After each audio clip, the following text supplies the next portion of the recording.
Hello, and welcome to today's Stay Healthy at Home webinar series. Thank you so much for joining us. Before we get started, I just wanted to issue some housekeeping. We have closed captioning enabled, so you can feel free to click on the More button on your Zoom panel and then go to Live Transcript. You can show subtitles, you can hide subtitles, or you can view a full transcript. If you have any questions about today's webinar, we will be getting back within 24 hours. Otherwise, you can post them in the chat box or in the Q&A box. And today we are joined by Mary Ellen Zung. We are so happy to have you here. Again, thanks again for joining us for today's Stay Healthy at Home webinar series. Today we are talking about preventing diabetes. And just a little bit about Mary Ellen. Mary Ellen Zung is an integrative health coach, and works as a health educator with not-for-profit healthcare organizations to educate the community as well as health professionals about the importance of cancer screenings, including addressing the needs of individuals with intellectual and developmental disabilities. Mary Ellen also teaches the CDC's National Diabetes Prevention Program at the Lakeland Hills Family YMCA. Mary Ellen is a graduate of the Institute for Integrative Nutrition, where she received her health coaching certification, has a Bachelor of Arts in psychology with a concentration in Rehabilitative Counseling from Emmanuel College, earned graduate level credits in industrial psychology and business from SUNY, Baruch College, and holds a New Jersey teaching certificate. If you have any questions, again, please feel free to enter them in the chat box and the Q&A. And again, thanks so much for being here, Mary Ellen. Thank you so much for having me, Erin, and let's get started. So today we'll be talking about preventing diabetes. Just a little bit about me. That's me, my first birthday, starting to get my nutrition off to a bad start, right? So what we'll talk about today, we'll first take a poll. And then we'll have a little science lesson, take a pre-diabetes test, and then we'll have a little movie time and some breathing time too. And then we'll talk about the CDC's year-long programs for diabetes prevention. Okay, so here's the poll questions, and Erin's gonna launch a poll there. So, do you know your A1C or fasting blood glucose numbers? Yes or no? Or I don't know. Can you prevent type 2 diabetes with a healthy lifestyle? Yes or no? And then the third question, diabetes can cause blindness. True or false? So we'll give you a minute to do that. Thank you. We have 25% of us have participated, so we'll wait until we have the majority of us participating here. Okay, maybe one more. All right, so we're gonna end the poll here. And I'll share the results. So 50% of us do know our A1C, but some of us don't know. And you actually can prevent type 2 diabetes by lifestyle choices. And then the third question, can diabetes cause blindness? True, and you all got that right. Thank you for playing. Okay, we'll move on. So before we talk about diabetes and pre-diabetes, we must understand insulin and blood sugar. So insulin is a naturally occurring hormone that regulates blood sugar levels and stores excess glucose for energy. So after you eat, carbohydrates, things like fruits, vegetables, pasta, bread, rice, beans, they all break down into glucose, which is a sugar that is the body's primary source of energy. And then glucose enters the bloodstream. And the pancreas responds by producing insulin, which allows glucose to enter the body's cells to provide energy. So just another slide here to just demonstrate what that looks like. So it's sort of like a little roller coaster ride.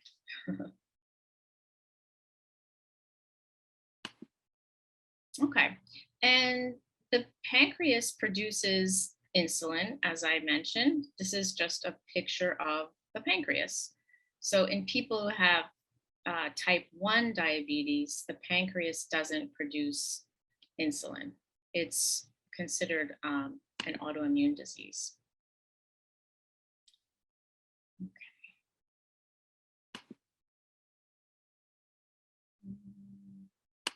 Just going to close this so I can see. Great.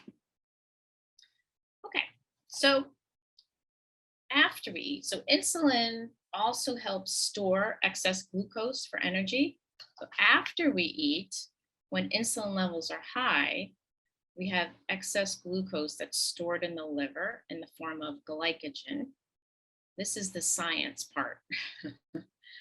Between meals, when insulin levels are low, the liver releases glycogen into the bloodstream in the form of glucose.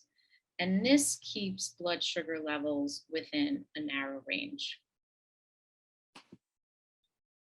If you have diabetes, you either don't produce enough insulin or you can't use insulin properly, which is referred to as insulin resistance.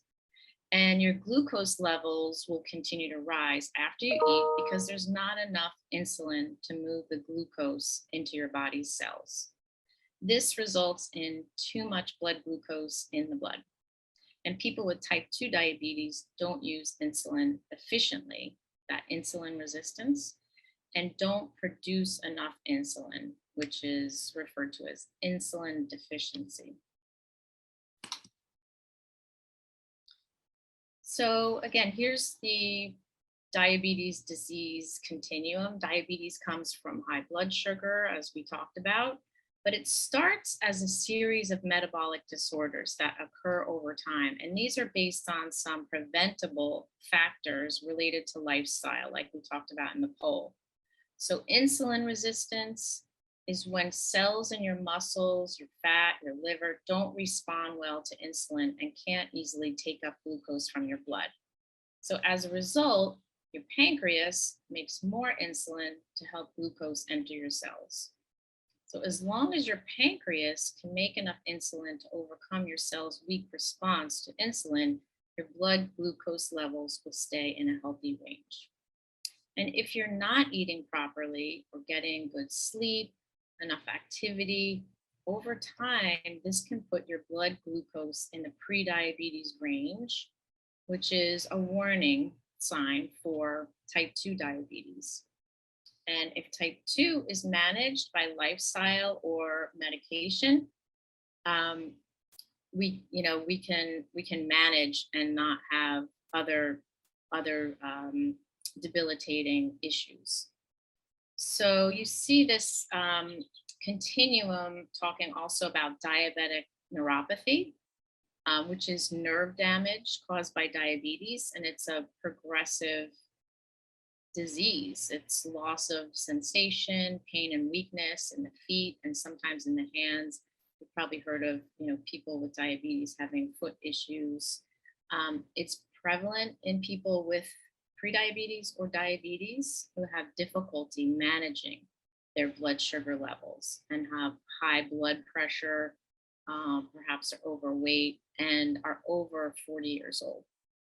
So over the years, neuropathy may lead to muscle weakness in the feet and loss of reflexes, especially around the ankle. But it's not all bleak. I'm going to tell you the good news today, and we'll talk about some holistic treatments for neuropathy too. So prediabetes is also called impaired glucose tolerance. So these are the numbers that indicate prediabetes or type 2 diabetes. So you may have also heard it referred to as borderline diabetes. So that's where the body has higher than normal blood sugar levels, but not high enough to be diagnosed as type 2 diabetes. So anything between 100 and 125 is considered prediabetes, and that's your fasting blood glucose. So you can do that in the morning when you wake up if you have a glucose monitor. And it can be done in the doctor's office too. So usually people with prediabetes have that insulin resistance, or the beta cells in the pancreas aren't making enough insulin to keep the blood glucose in a normal range. So type 2 diabetes, that fasting blood glucose is over 126. And there's the A1C numbers there for you as well as a reference. Signs and symptoms. People with prediabetes often have no symptoms. And so, the only alarming symptom would be an elevated blood sugar level. And that's not something that you would know about. You can't feel it unless you had a blood test. So that's really important to know what your blood sugar levels are. And you can do that at your doctor's office.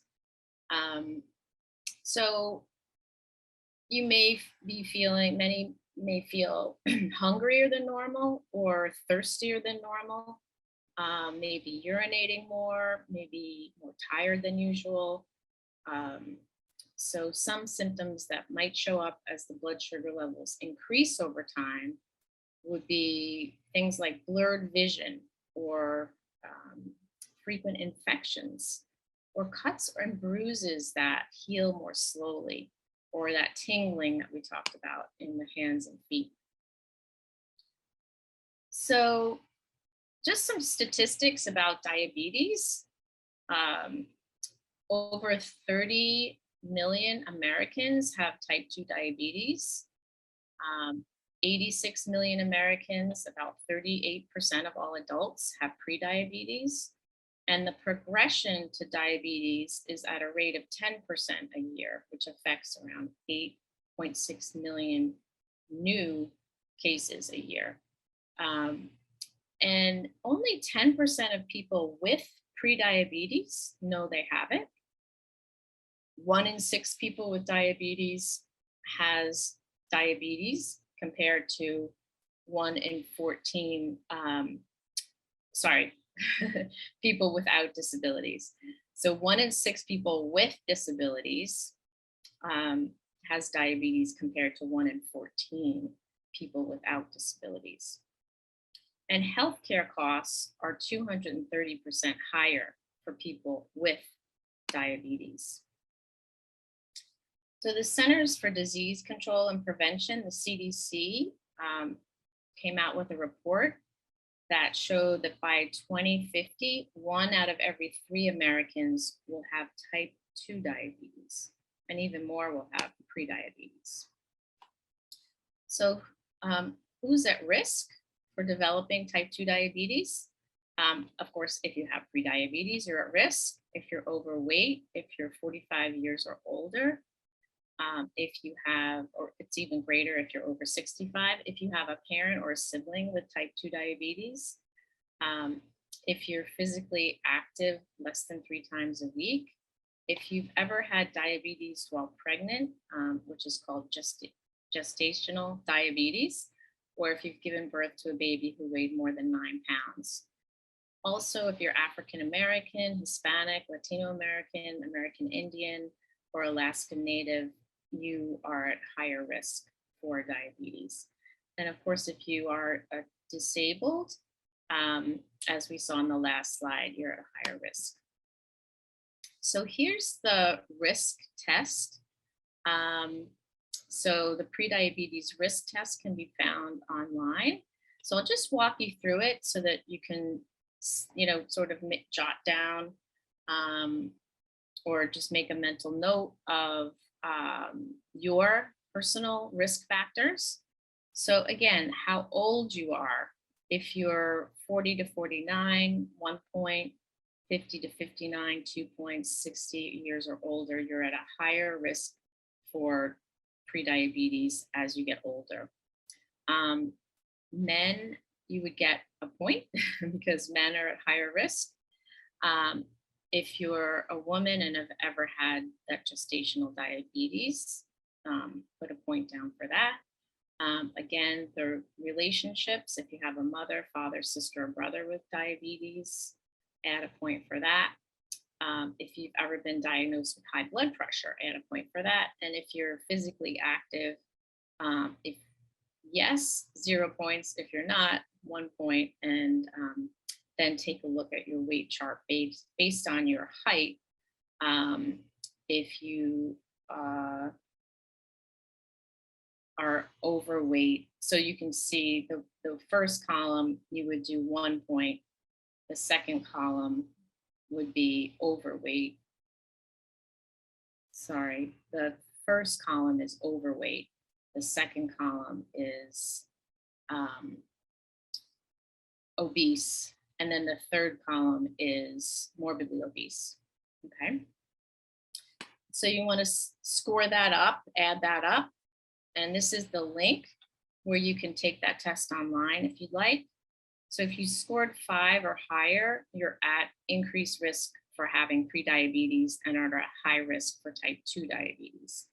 So again, you want to talk to your doctor and see if additional testing is needed. So why do we want to avoid diabetes? It's the primary cause of adult onset blindness. We see lower leg amputations often, blindness, kidney disease, heart failure, stroke, Alzheimer's disease, you're at a higher risk. And it's the 6th leading cause of death in New Jersey. You also would have a 10-year shorter life expectancy. So that's all not a pretty picture, right? So I mentioned I would talk a little bit about neuropathy, and that's a disease or dysfunction of one or more peripheral nerves, typically causing numbness or weakness. So it affects the motor nerves, the sensory nerves, and the autonomic nerves. So with the motor nerves, you might see difficulty moving your arms or legs, muscle spasms or twitching, decreased reflexes. With the sensory nerves, you might have sensitivity to touch or decreased sensation, an inability to feel temperature changes or pain with hot and cold, loss of reflexes and coordination. And also with the autonomic nerves, you might experience nausea, vomiting, dizziness, excess sweating, bowel function, irregular heart rate, and difficulty swallowing. So as I mentioned, the good news is it's preventable. So the treatment for prevention is lifestyle change through diet, exercise, and learning to control blood sugar levels without medication. And studies show that metformin is only 30% effective, where lifestyle change is 60 to 80% effective in preventing type 2 diabetes. So lifestyle is really everything when it comes to good health and preventing disease, including nutrition, exercise, sleep, stress management. So if you have risk factors, you'll want to work on lifestyle changes for your good health. Okay, so I promised you a little movie time. And so this is about a 7-minute movie. And I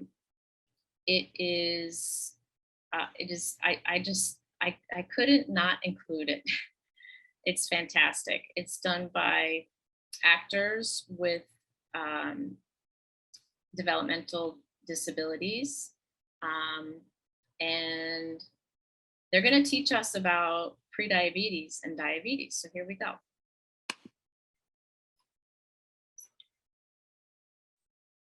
Hey, where's Bobby? Haven't you heard? Good. Bobby is in the hospital. What? He wasn't taking care of himself. He wasn't managing his diabetes care. I have to take care of my diabetes so I can live my life. We just have too many friends with diabetes who don't take care of themselves. Maybe we should help them learn what to do to stay healthy. We need to teach them what to do. I think we should try to use social media to help us.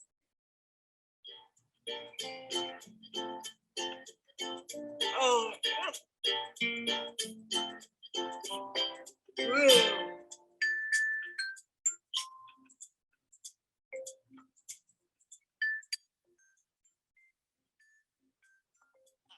Bobby, your selfies are out of focus again. I wonder if your diabetes is affecting your vision. Maybe you need an annual diabetes eye exam? Oh.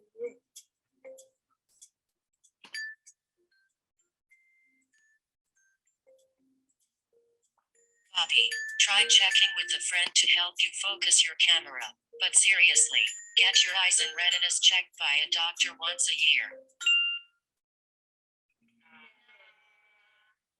Okay then, what if we make it fun to take care of themselves? Every day is Diabetes Day. Let's decorate the diabetes run with a blood sugar testing monitor and medication. You gotta take your medications every day. Let's put a healthy snack under the diabetes bush for the doctor to eat. Now it's time to exercise.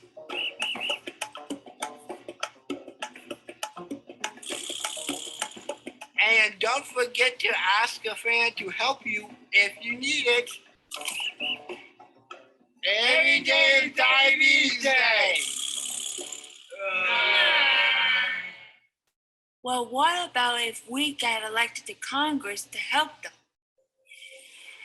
If you vote for me, I will fight for your diabetes care. I will make sure you get your blood pressure monitored. We can fight it. We can beat it. It's treatable. Vote for me, and we can fight diabetes together. I got an idea. What if we made a TV show they could learn from?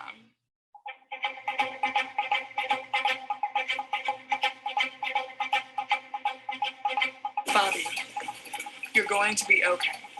I'm Dr. Aja. You're at the hospital. We tested your blood, and your sugar levels are too high. Get an insulin drip ready. I think I'm gonna be sick.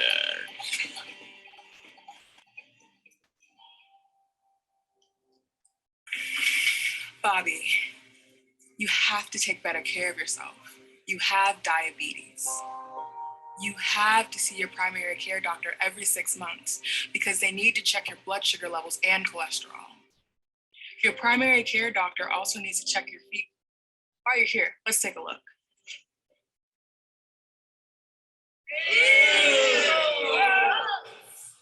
I got it. Let's use a game show to teach them. It's time for Know Your Diabetes. Welcome back, contestants. All right, Michelle, it's your turn. I'll take annual diabetes testing for $500, please. The kidneys can be damaged if a person lets their diabetes get out of control. What is the name of this condition? Kidney disease. That's correct for $500. Yes! And to double your money, here's your follow-up question. How often should a person with diabetes have their kidneys checked? And how should it be done? You should get a doctor to give you a urine test to check your kidneys once a year. That is correct for 1,000.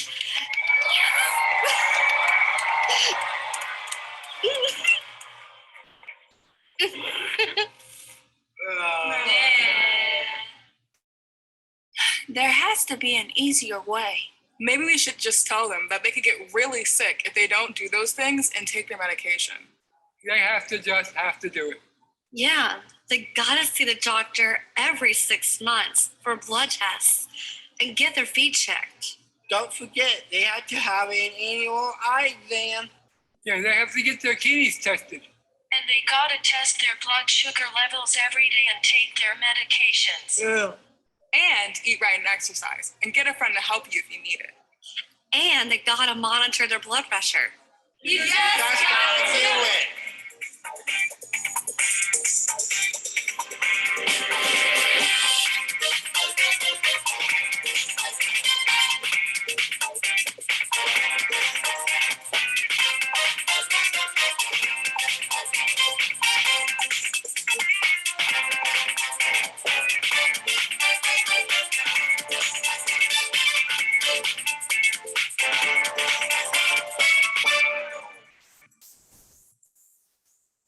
Hey, you have to take care of yourself so you can live your life. Let me remind you how. Eat healthy foods and snacks. Test your blood sugar level every day. Take your diabetes medications exactly as your doctor said. Work with your doctor to see how often you should visit them. And when you see your doctor, get your blood tested and have your feet checked. Get your blood pressure monitored regularly. Get an eye exam every year. Have your doctor check your kidney function every year. Don't forget to ask your doctor, your friends, or family members to help you if you need it. And by the way, Bobby is doing great. Remember, you just got to do it. Take care of yourself so you can live your life.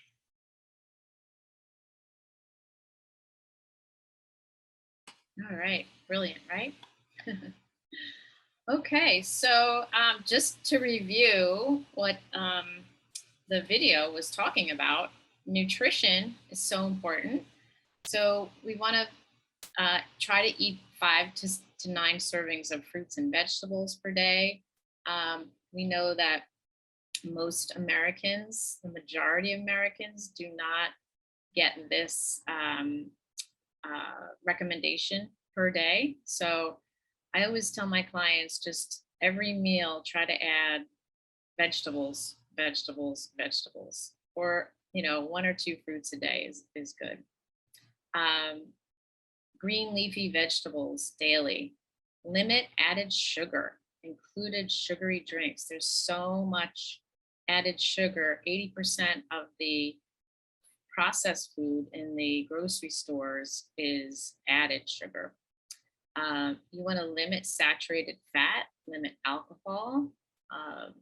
With alcohol, that's the recommendation is no more than 1 per day for women, no more than 2 per day for men. You want to eat healthy fats. Sometimes we worry about fats, but we need healthy fats: nuts, seeds, avocado, wild fish, and olive oil. And be careful with your portion control so that you can, if overweight, can drop weight. So as I mentioned, sugar is everywhere. It's added to processed food to prevent spoiling and greatly reduces nutritional content while increasing calories. So it's found in foods you just wouldn't even think that contain sugars. So just look at some of them on this slide. Cough syrup, yogurt. Many people have yogurt for breakfast, and it's really like dessert with all those added sugars, especially if it's a fruit yogurt. These are just 60 names for sugar. One of the first ways to avoid added sugars is to know what they are and how to find them. And sugar goes by all kinds of different names depending on the source and how it was processed. And this can make it hard to identify added sugar, even when you read ingredient lists and food labels. So you want to check for ingredients ending in ose.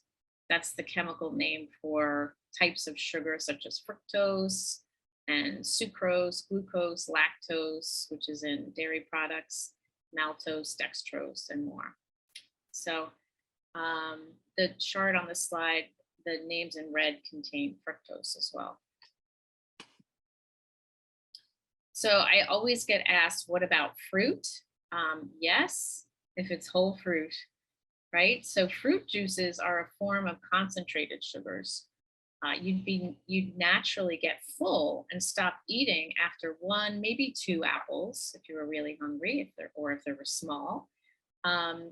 Fresh whole fruit naturally fills you up because of the fiber and the water content, but not as many people think twice about drinking 1 fruit juice box, and that's the equivalent of 6 apples. The juice contains many more calories and sugar than the whole fruit it was made from, and it no longer has the fiber in it that would fill you up, stabilize your blood sugar, and keep you full for hours. So we want to drink plenty of water, green tea, herbal tea, and drinks that are low in calories. Hydration is the first rule of proper nutrition and good health. And one rule of thumb is to drink half your weight in ounces every day.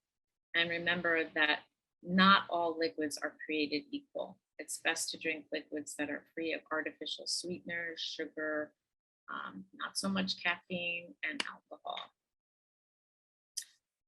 So exercise, we heard in the video too, so important to get some activity. So the recommendations are from the American Medical Association, the CDC, and others, is about 150 minutes per week. So if you break that down, that's really 30 minutes a day, 5 days a week. So do what you enjoy.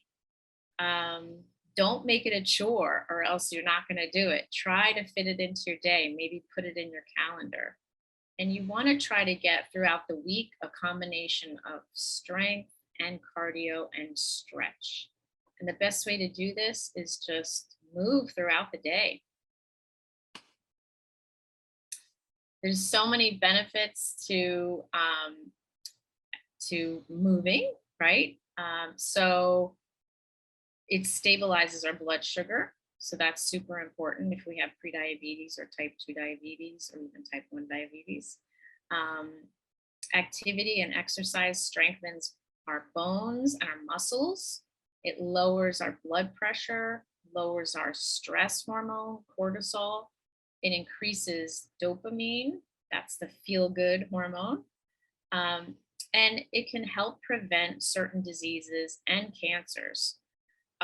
Exercise can also lower the risk of heart disease and stroke, and it can provide us with weight loss and weight maintenance as well.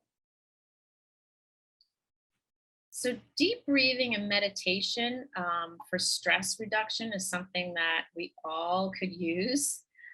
Usually when I say meditation, it turns people off, but meditation and deep breathing not only help our thoughts, but directly affect our bodies too at the cellular level. And the direct effect of stress raises blood glucose levels. So you might not realize that. And we're most likely to engage in behaviors that are not good for our health when we're stressed. We might eat higher carb food or sit on the sofa watching TV instead of exercising. When we're stressed, we tend to become less disciplined and more self-indulgent.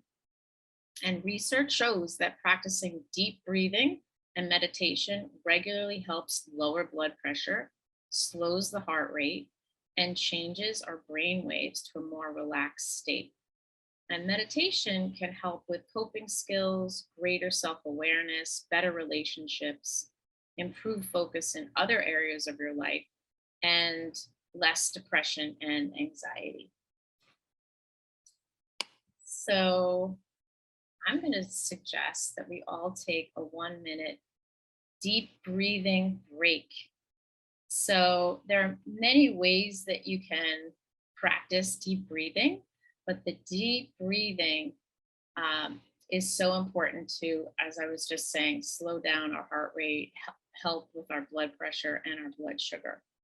So I'm just going to ask you, to those who are watching, to breathe in through your nose and then sigh it out from your mouth. And we'll do that twice. Breathe in through your nose and sigh it out through your mouth. And then we'll close our mouth and we'll breathe in counting to 4 and breathe out counting to 6. So breathe in through your nose, counting to 4. Breathe out through your nose, counting to 6. Breathe in. Breathe out. Breathe in. Breathe out. Try to empty, keep going. Breathe in. Breathe out. Try to empty all that air when you're breathing out. Breathe in. Breathe out.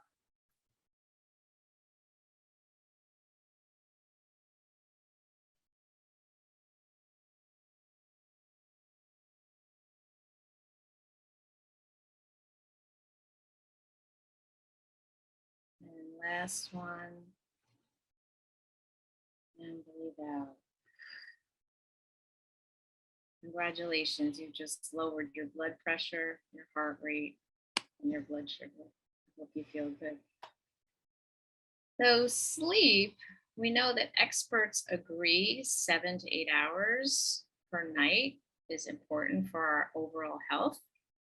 And in order to do this, setting a regular bedtime and sticking to it, getting those circadian rhythms to flow is super important. So even if the dishes are still in the sink and it's time for bed, it's time for your nighttime routine and get to sleep. A dark, cool room is important. Have that wind down routine and don't eat or exercise close to bedtime. And no blue light, like from your screens, from your computers, from the television, from your phone. So just wanted to review again what the video was talking about, what we saw there. For diabetes care, you want to have that annual physical, super important. I meet so many people who can't remember the last time they had a physical, so that's important. Have your kidneys checked annually, have an annual eye exam, get a hearing check, visit your doctor every 3 months for the blood glucose tests, or monitor that if you have some goals to meet.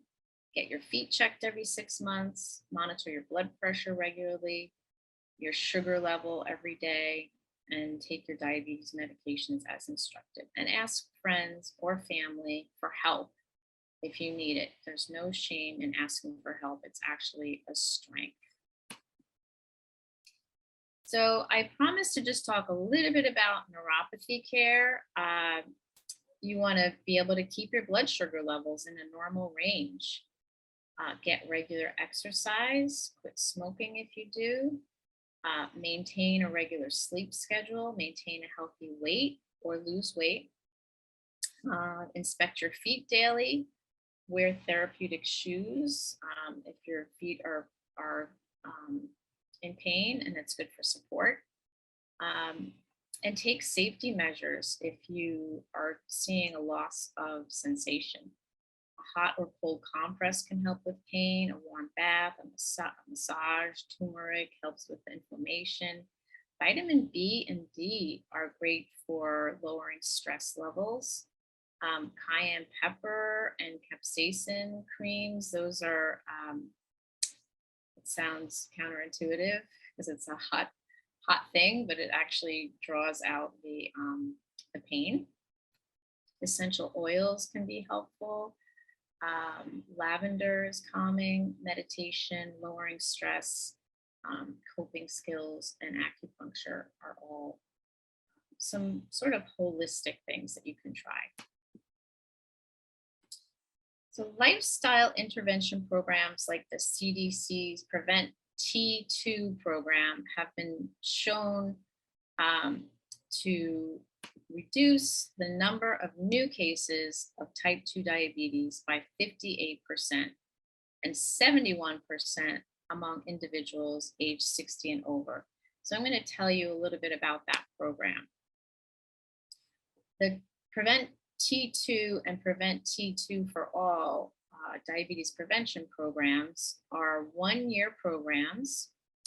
They offer 26 sessions. So the first 16 sessions are completed in the first 6 months, and they're weekly meetings, group meetings, and then 4 sessions bi-weekly, then sessions 21 to 26 in the second 6 months, once per month as a meeting. It's a supportive environment in a small group setting.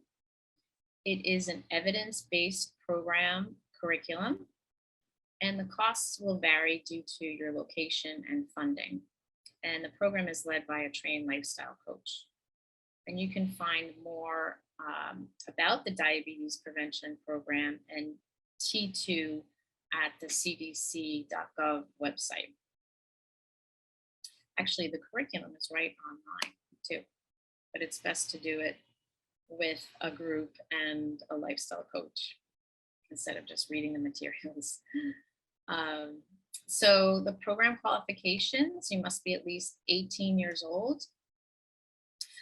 You must be overweight and have pre-diabetes confirmed by a blood test.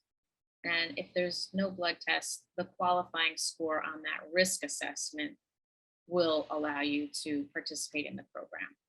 And the program goals are to reduce your body weight by 5% or lose at least 4% of your starting weight and log 150 minutes of activity per week.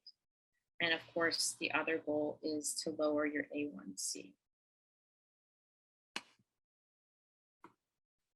So the Prevent T2 group sessions are either in person or virtually online. They're a 1-hour meeting where we discuss healthy topics, including nutrition and weight loss. We problem solve the challenges that come up each week. There is a participant notebook. There's a food and activity tracker that is completed each week. And there's an action planning log that's completed each week. And there is a weigh-in. Virtually, there's no weigh-in, but you weigh yourself. So these are, I'm just listing here all of the session curriculum so you can see what kinds of things are covered. So the introduction, getting active, eating well, tracking, and then just some science about energy in and energy out, how to manage stress, how to find time for physical activity, how to manage your triggers, how to get support, how to take charge of your thoughts, which is so important to have a positive thoughts about your capabilities. How do you eat in restaurants? How do you stay on track in restaurants? What happens when your weight stalls? How do you get it going again? So lots of really important and helpful information. The Prevent T2 for All is to improve access to lifestyle change programs for people with disabilities. So again, over that 12-month period, adults who have been diagnosed with prediabetes learn how to achieve modest weight loss, increase physical activity, and make other lifestyle changes to prevent or delay type 2 diabetes. The Special Olympics actually is using the Prevent T2 for All in their organization. So here are some resources. The CDC, the Centers for Disease Control and Prevention, has in this link has, you can just put in your zip code and you can find a program near you, whether it's online or in person. The CDC Diabetes Prevention Program website is there on the second link. And then there's a third link here that can bring you to the CDC page on disabilities and diabetes.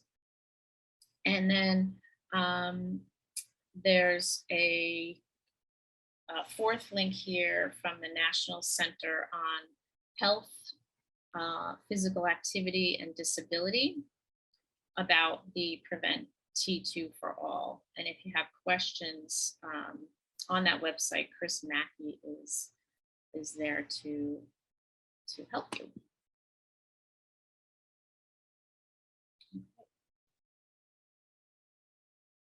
So thank you for putting the links in the chat there, Erin. And this is my information, my website, and my email address, and my phone number. So if you have any questions, please feel free to reach out. And I thank you so much for your attention today. I hope this was helpful. And this concludes our presentation for today. If anybody has any questions, feel free to put them in the Q&A box now or in the chat box. And I know I do have 3 questions for you, if that's okay. Yeah. What is the biggest misconception people have about diabetes? That's a really good question. One that I have never really thought about.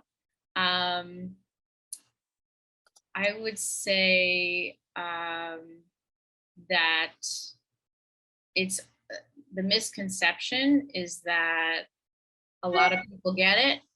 There's nothing I can do about it. I'm just going to take the, I'm going to take the prescription drug, and I'm going to, monitor my, I'm going to give myself the insulin.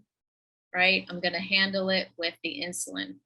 So I guess that's the biggest misconception, is that there's so much more that you can do. You don't have to give in to going the prescription drug route, because that has a lot of complications and a lot of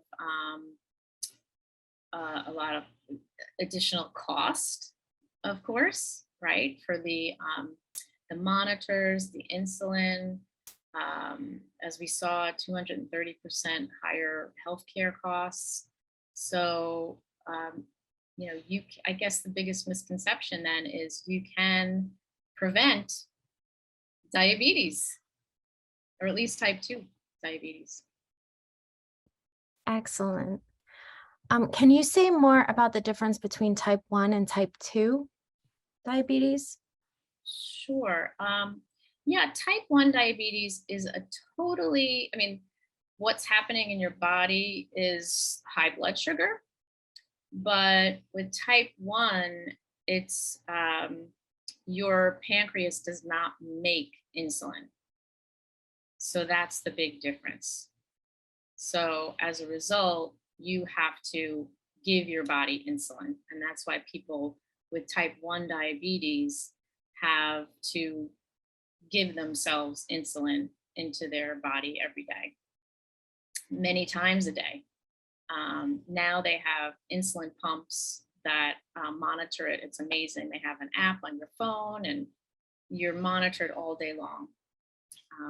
So with the type 2, your pancreas produces insulin, but as I talked about, you become, over time, your insulin isn't working the correct way, and that's when the blood sugar, the blood glucose stays in your blood, creating a higher blood sugar. I hope that helped. Yes, thank you.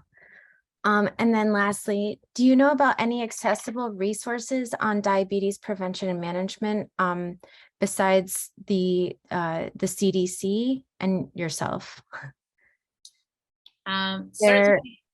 Is there like a location that people can go to? I know you work out of my local Y. Do most of the YMCAs have programs like this? Yes, most of the Ys, not all, but the YMCA has been teaching the CDC's diabetes prevention program for the past, I would say, 14 years. So many of them do have it. So my Y was funded by a grant for 3 years, so we were able to offer it for no cost. The YUSA recommends it to be about $492 a year for the whole program, but some Ys do get grants and are able to offer it for free. So yeah, I think the resources that I provided are good ones. They're right straight to the information that you need. The program finder, etc. Excellent. Well, There's thank also, you. oh, sorry. Oh, no, go ahead. Search around on those websites because, so for example, there are books about, how to eat for diabetes with recipes and that kind of thing. So there are other resources in terms of, books on I think the CDC website on the diabetes prevention program is very good, very thorough. Excellent. We've got a few thank yous in the comments, and thank you again from us. We really appreciate it. And I hope that everybody has a fantastic day. Thank you. Thanks for joining.